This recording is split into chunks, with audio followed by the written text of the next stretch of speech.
انسانیت را به روشنی راهنمایی میکند. همین است که آموزگار را در جامعه چراغ روشنگر اعتراف کردند یا اینکه توصیف دادند. هرچند آموزگار سختگیر است، ولی این سختگیری ها شخص را، خواننده را در آینده پختکار، پرتحمل و با تمکین میکنند. سختگیر است گرچه آموزگار در تعلیم فن، گر توانی خویش را تو اندرین تعلیم بزن. از اسیری در جهالت دور و تو فرزانه باش، زنجیر پابستگی در عیش و عشرت را بکن. هر سحر از خواب خیستی پا به مکتب در بینی، خویش را از حلقه استاد و شاگردان مکن. صحیفه نوبتی برنامه از رسالت بزرگ آموزگار که رسالت روشنگرایی است قصه میکند. آموزگار آنگه ممنون و بختیار است، شاگرد با وفایش بر خلق افتخار است. واقعا استاد و آموزگار روشنگری جامعه و چراغ دل شاگردان می باشند. آموزگار هست که نسل نورس در روحیه سالم خویشتن شناسی تربیت می گیرد و علم و دانش، زبانهای خارجی و تکنولوژی معاصر را از بر می نماید. همین رسالت است که مقام استاد و آموزگار را در جامعه بلند نگاه می دارد. همان گونه که گفتند استاد اگر نبوده، علم و هنر نبوده، در عالم معانی یک راه بر نبوده. لاله عزیزبکова از زمره آن آموزگاران است که طول 33 سال می شود به تعلیم و تربیت نسل جوان و نورس مشغول است.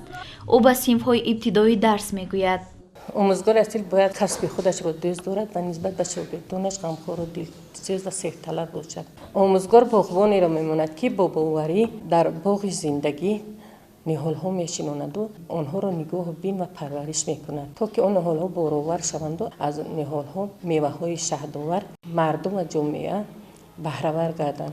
اساسگزار صلح و وحدت، پیشوای ملت، پرزیدنت جمهوری تاجیکستان محترم امامعلی رحمان به آموزگار احترام صمیمی دارد و آموزگار را برافرازندگان امروز فردای ملت نامیده است. شاهد گشتیم که نورسان از اشعار شاعران معاصر در موضوع وطن، تاجیکستان، مادر، دوشنبه شعرها قرائت میکردند. آموزگار لاله عزیزبکова ضمن صحبت از روند باثبات رشد ساحه معارف اظهار خوشنودی نمود و ابراز داشت که این توجه و غمخواری ها ما آموزگاران را وادار می سازد که در تعلیم و تربیت نسل نورس با مسئولیت دوچند کوشش نماییم و خوانندگان را در روحیه وطن دوستی و خودآگاهی ملی به کمال رسانیم. کوشش میکنم که به همه شاگردانم توجه خاصه ظاهر نمایم و آنها را مثل مادر دوست دارم. در درسهایم من به خوانندگان تربیت وطن دوستی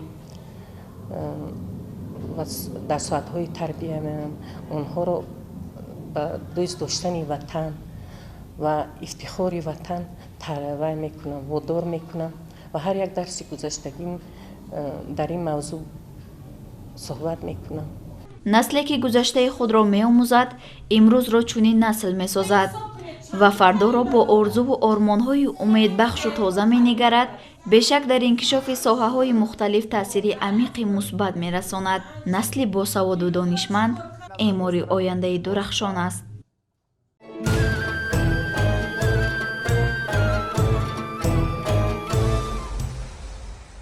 پیشوای ملت محترم امامعلی رحمان صرف نظر از آن که این اقدام با خرج مبلغ نهایت کلان عملی می‌گردد، در شب و روز آن را به راه ماندند که جامعه جهان را بحران‌های گوناگون فرا گرفته است و بشریت را با سبب سر زدن مشکل‌های طبیعی و اجتماعی روحیه دیگر شده است، عوض گردیده است. اندیشه چند تن از اعضایان جامعه در خصوص اقدام پیش گرفته پیشوای ملت محترم امامعلی رحمان ما را با ادامه برنامه صبح تاجیکستان می‌پیوندد. به ندانستن تاریخ خود آینده را بنیاد نمودن غیر امکان است. تاریخ انسانیت گواه است که خلق تاجیک از زمان پیدایشش чун мардуми созандаву бунёдкор маъруф буд ва мемонад ва ин анъанаҳои неку бостонии хешро идома дода истодааст. Китоби тоҷикони Бобоҷон Ғафуров намунаи бебаҳотарин ва безаволи таърихӣ буда арзиши худро гум накардааст ва умраш ҷовидонӣ аст. Вақте ки китоби тоҷикони Бобоҷон Ғафуров бо иқдоми пешгирифтаи пешвои миллат ба хонадони ҳар як халқи тоҷик дастрас мегардад, албатта дар он оила яке аз фарзандон ё падар ё модар онро мутолиа мекунад ва аз таърихи гузаштаи халқи тоҷик огоҳ мешавад ва дар гирди дастархони пурнозу неъмати тоҷикона мавриди баррасӣ қарор гирад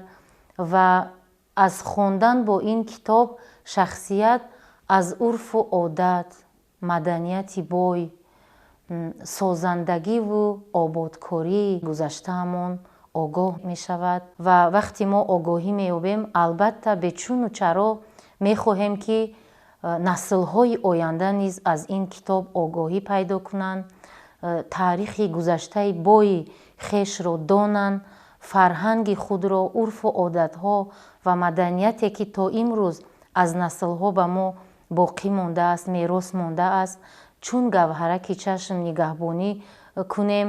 пешниҳоде ки аз ҷониби асосгузори сулҳу ваҳдати миллӣ, пешвои муаззами миллат, президенти ҷумҳурии Тоҷикистон муҳтарам Эмомалӣ Раҳмон барои мардуми шарафманди Тоҷикистон пешниҳод гардид, яъне ки ин ҳар як шаҳрванди ҷумҳурии Тоҷикистон, ҳар як оилаи ҷумҳурии Тоҷикистон дар бораи таъриху тамаддуну яъне фарҳанги миллати тоҷик бояд ки пурра маълумоте дошта бошанд.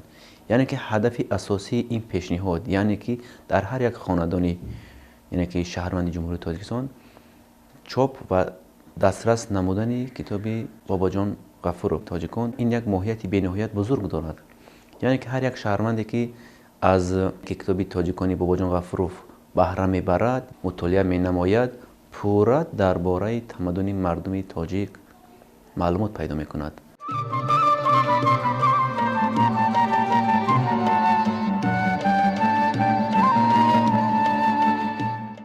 барномаи субҳи Тоҷикистонро идома медиҳем. Бинандагони гиромӣ ва хушбахтона ҷавонон низ аз иқдоми пешгирифтаи пешвои миллат муҳтарам Эмомалӣ Раҳмон хеле хушҳоланд, хурсанданд, махсусан он ҷавононе ки дар риштаи таърих, омӯзиши таърих таҳсил мекунанд. ба ин манзур ҳоло мо суҳбате дорем бо Маҳмадулло Қодиров ва Асомиддин Абдуллоев, магистрантони факултати таърихи Донишгоҳи Миллии Тоҷикистон. аз нигоҳи шумо барои баланд бардоштани ҳисси ҳуввияти миллӣ ва ифтихори ватандориву давлатдории насли наврас иқдоми пешгирифтаи пешвои миллат чӣ таъсир мегузорад ё ин ки чӣ муҳимият дорад? асару китобҳое ки барои омӯзиши баррасии таъриху фарҳанги миллӣ бахшида шуданд дар ташаккули худшиносии миллӣ ва дар рӯҳияи ватандӯстӣ тарбия намудани ҷавонон аҳамияти хеле муҳим доранд. маҳз дар чунин шароит шоҳасари безаволи Бобоҷон Ғафуров ки бо номи тоҷикон машҳур аст, тамоми бурду бохти мардуми тоҷикро инъикос менамояд ва боиси ифтихори сокинони мамлакат мегардад. бисёр ҳам як иқдоми нек аст, зеро чӣ гунае ки имрӯз пешвои миллат қайд кардаанд, насли наврасу ҷавон ин ояндаи дурахшони давлату миллатанд ва шиносоии таърихи гузаштаи миллати тоҷик ва шиносоии насли наврас бо таърихи гузаштаи худ ин пеш аз ҳама барои баланд бардоштани ҳисси худшиносии насли наврас, ҳисси меҳанпарастиву ватандӯстӣ дар қалби ҳар як насли наврасу ҷавон мепарварад. Насли ҷавонро мегӯяд ки бо бузургии миллати худ шинос шавед. ба ғайр аз ин Бобоҷон Ғафуров дар асари худ қайд мекунад ки миллати тоҷик дар арсаи ҷаҳонӣ соҳиби нахуст таърих ва тамаддун аст. ин ҳам бошад таърих ва тамаддуни бузурги ориёӣ аст ки имрӯз дар ҷаҳон мо миллати тоҷикро муаррифӣ мекунем. чун мо шумо ҷавон ҳастем ва ҷомеаи муосир ҷомеае ҳаст ки дар он илму технология бо суръати кайҳонӣ пеш меравад ва пӯшида нест ки назар ба насли калонсол мо шумо фаъолтарем дар масъалаи истифодаи технологияи муосир беҳтару хубтар медонем. аз нигоҳи шумо чӣ зарурат шуд ки пешвои миллат сарфи назар аз он ки ин қадар мушкилиҳои зиёд ҷомеаи ҷаҳонро пешида гирифтааст ва вазъияти ҷомеаи ҷаҳон бисёр вазъияти мураккаб аст, пешида аст, ҳассос аст, муҳим донистанд ки китоби тоҷикон дар ҳар як хонаи тоҷик бояд бошад ва он мутолиа гардад. муҳтарам пешвои миллат қаблан зикр карданд ки миллате ки забон, таърих, тафаккури миллӣ, расму оин ва дигар арзишҳои фарҳангиашро қадр намекунад, пояҳои истиқлолияташро низ чандон дер пуштибонӣ карда наметавонад. ва маҳз дар чунин вазъият, яъне асосгузори сулҳу ваҳдати миллӣ, пешвои миллат муҳтарам ҷаноби олӣ Эмомалӣ Раҳмон, яъне ҷиҳати тарғибу ташвиқ намудани таърихи гузаштаи миллати тоҷик бо шумораи хеле зиёд барои ҳар як оилаи тоҷикистонӣ, яъне чоп намудани китоби Аллома Бобоҷон Ғафуровро супориш доданд ва ин иқдоми нек аз 8 сентябри соли равон мавриди амал қарор гирифтааст. ин иқдоми нек ба монанди иқдомҳои неки дигари президенти мамлакат ҷанбаҳои фарҳангию сиёсӣ дошта баҳри таҳкими давлатдории миллӣ, баланд бардоштани ҳисси худшиносиву худогоҳии ҷавонону наврасон ва барои ҳарчи беҳтару хубтар огоҳӣ пайдо намудани онҳо аз таърихи ниёгони хеш равона шудааст. шахсе ки таърихи гузаштаи худро намедонад, ӯ инсони комил нест. сабақ гирифтан аз таърих, он хатогиҳое ки гузаштагони мо карданд, бояд мо аз онҳо сабақ гирему ояндаи худро бишносем. бояд қайд кард ки таърих танҳо ба хотири омӯхтани гузашта нест, балки гузаштаро омӯхта ояндаро бунёд кардан аст. мутолиаи ин асар ё аз худ кардани ин асар махсусан барои насли ҷавон пеш аз ҳама ошно шудан бо гузаштаи хеш ва сабақ гирифтан аз таърихи гузаштаи миллати худ мебошад. имрӯз агарчи мо аз ҷиҳати технологӣ рушд карда бошем, таърихи гузаштаи худро надонем, яъне ба саҳву хатогиҳо роҳ доданамон мумкин аст. барои суҳбат ташаккури зиёд ва бинандагони гиромӣ ёдовар мешавем ки суҳбате доштем бо Маҳмадулло Қодиров ва Асомуддин Абдуллоев, магистрантони факултати таърихи Донишгоҳи Миллии Тоҷикистон. барномаи Субҳи Тоҷикистон идома дорад.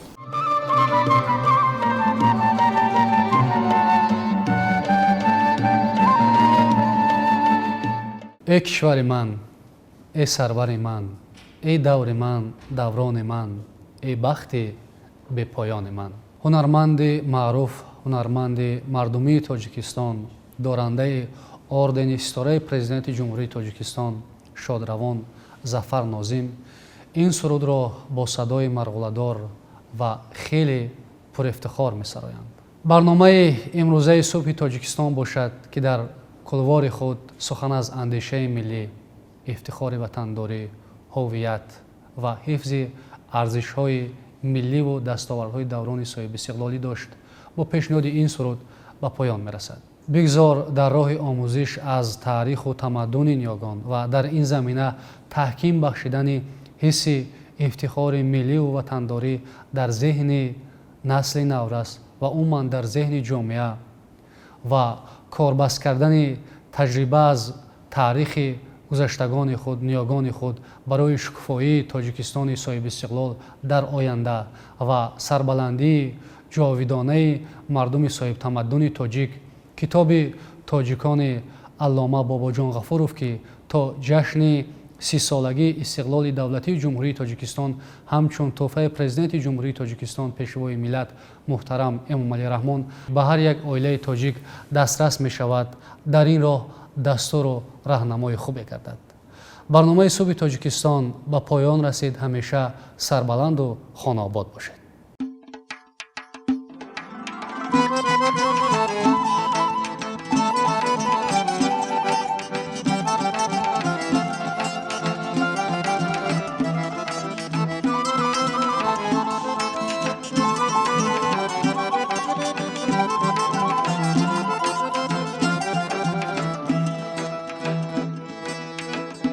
آیا ای اهل دل ای اهل کشور، آیا ای مردم آزاد مینبر، سرودم حرف شکر و بنیازی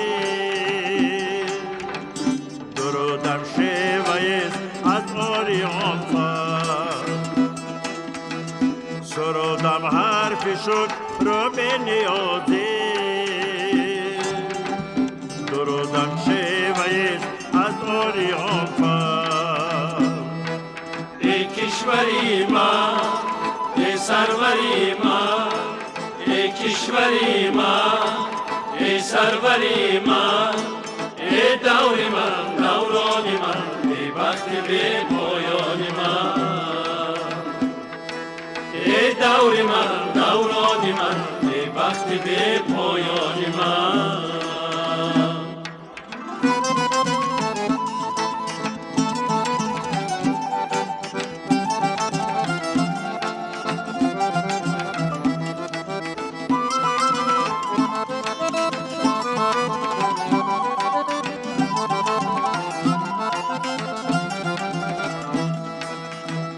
آیا ای تاجکی هوشیار بدار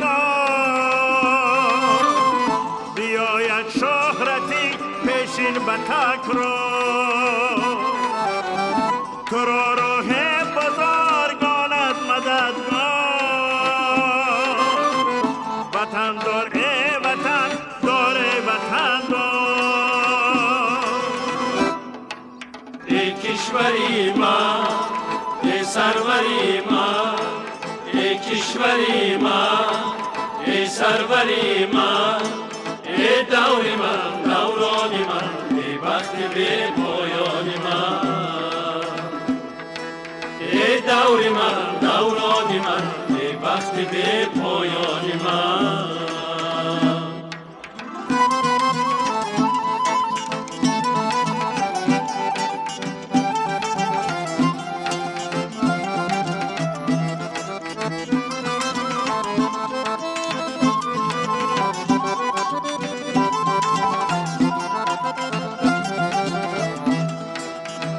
نوید آمد از آل سامان